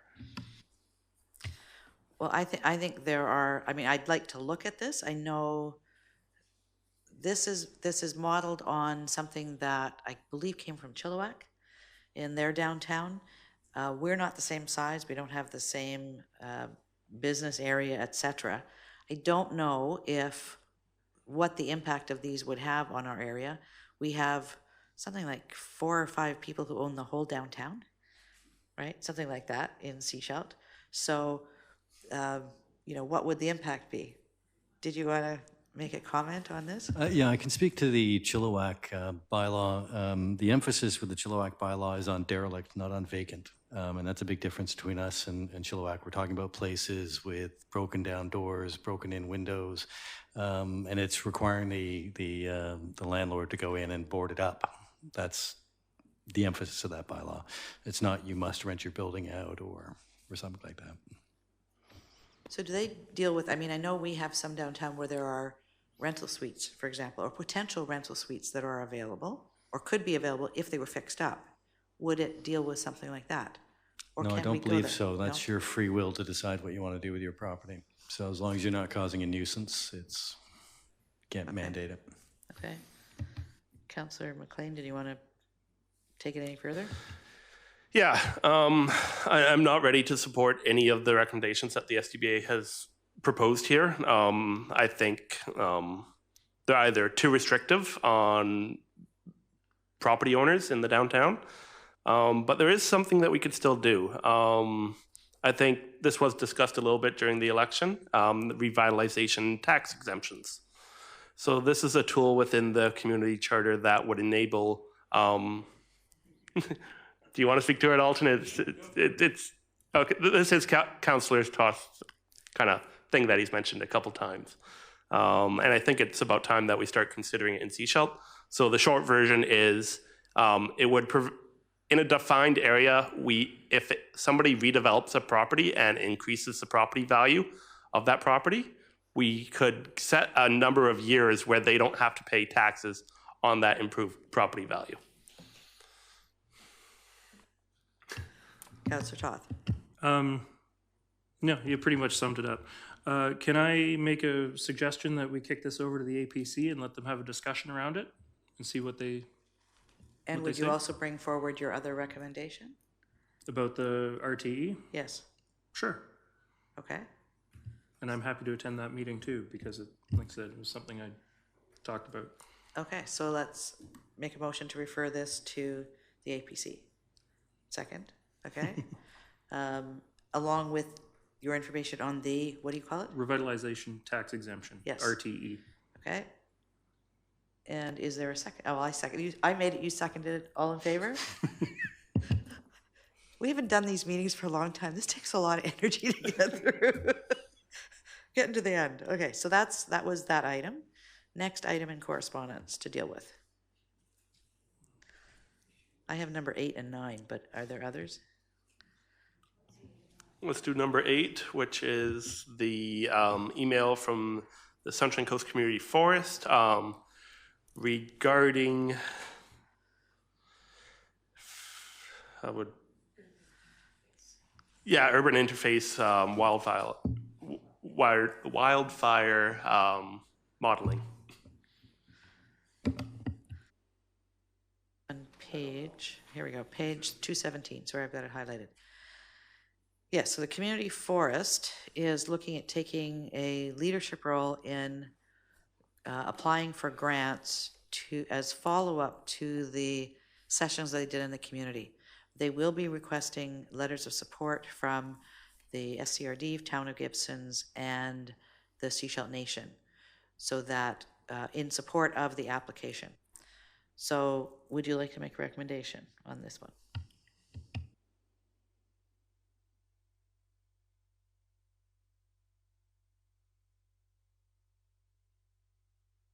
Yeah, I'd like to recommend that we write a letter of support to support Getting a risk assessment completed. completing a risk assessment for wildfire on the Sunshine Coast. Thank you. Seconded. Okay. All in favor? Thank you very much. Next one. Oh, I highlighted number 9. This is around, hang on, let me find where the, yeah, but I want to go back to, yes, this is the one. Email from Tim Howard, inquiry to Seashell Mine. Since this was brought forward, I actually have heard back from Mr. Howard. There is a mine plan that is going forward. He has actually heard back from the minister that the plan will be coming out to the community for input. So at this point, he was coming to us because he didn't know if it would be going out to the community for input, and he said it seemed unlikely that it would, and he wanted support for that. He's already been notified that it will. So there's no action necessary from us on that one.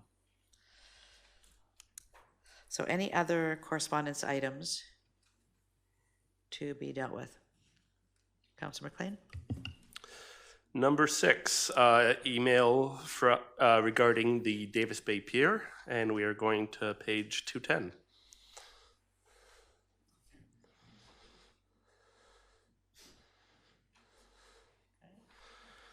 Okay, so to summarize, there are conflicts between fishers / crabbers and swimmers on the Davis Bay Pier. This isn't the only email that we've received about it. There's been a bit of community concern about this as of late. And I just wanted to bring it up for a brief discussion at this table. Personally, my stance on this is the left side of the pier is for fishing and crabbing. The right side is for swimming. That's how it worked 20 years ago. That's how it should continue to work. It's a shared pier, it's a shared space.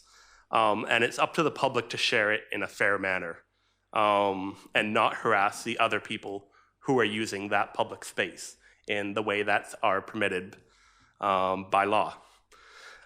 So there's been several proposals to reduce access to the pier, either reduce the amount of fishing / crabbing or reduce the hours. I don't want to see that. I want our facilities to be open to the public, open to everyone who wants to use these facilities in a legal way. I think the pier provides a valuable role for fishers, for people who don't own boats. This allows them to experience the coast lifestyle, being able to fish, being able to catch crab. That's part of the Sunshine Coast lifestyle, and not everyone can have a boat to do that. So this provides opportunity for a lot of people to be able to experience that. And that's something that I don't want to prohibit specifically. So really the answer is I don't want to take any direct action. Share the space. And our letter to the Minister of Fisheries and Oceans is attached regarding enforcement. Thank you. Any other comments? Councillor Todd? This is actually more a question for parks and the supervision in parks. One of the photos that's attached there is a overflowing garbage can on the pier. I'm sure that is the one anomaly instance that happens that got photographed, but what is the sort of service standard, if you will, for garbage collection on the piers where there's a chance of it polluting? Yeah, that occurrence on the wharf is a rarity. We did have a staff shortfall on a couple of the weekends, and we failed on a Saturday pickup. We're doing a lot more garbage pickup than we ever did before, often multiple times a day now. The amount of B&B garbage that is dumped, the amount of travel trailer garbage that's dumped in our cans is getting quite excessive. Just driving into work this morning down Cowrie, watching people dump stuff off at 7 a.m., I guess they figure they're doing it when nobody's around, but I'm driving by. So it is becoming more and more of a problem. It's something that we're going to have to consider moving forward. Those are small bins there, but that's sort of our standard bin for that kind of an area, but we may have to look at something bigger to deal with the weekend. Thank you. Councillor Scott? I have to agree with Councillor McLean's comments on this. I have no interest in shutting this down, restricting access. If anything, maybe to ensure that there's signage dividing or suggesting which side's fishing, which side's swimming. But I think the general public needs to learn how to play nice. Did you want to comment on that? There is signage, but splitting it in half, yeah. Okay, any other comments? Any other correspondence that you'd like to bring to attention?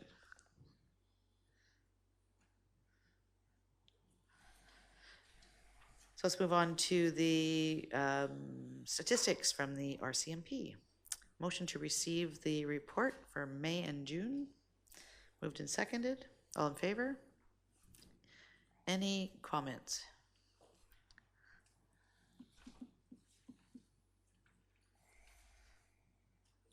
I want to see July.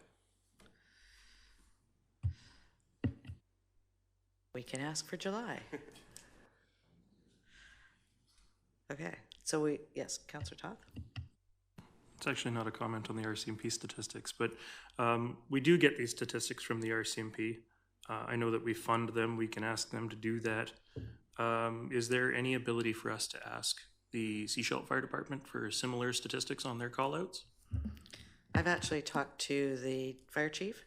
He's very amenable to doing that. We're just looking at what kind of format that we could get that information over to us for and have it included, kind of like how often, et cetera. So we'll look at that. Thank you. No comments? Any emergency items? Good. Motion to adjourn. All in favor? Thank you. Thank you.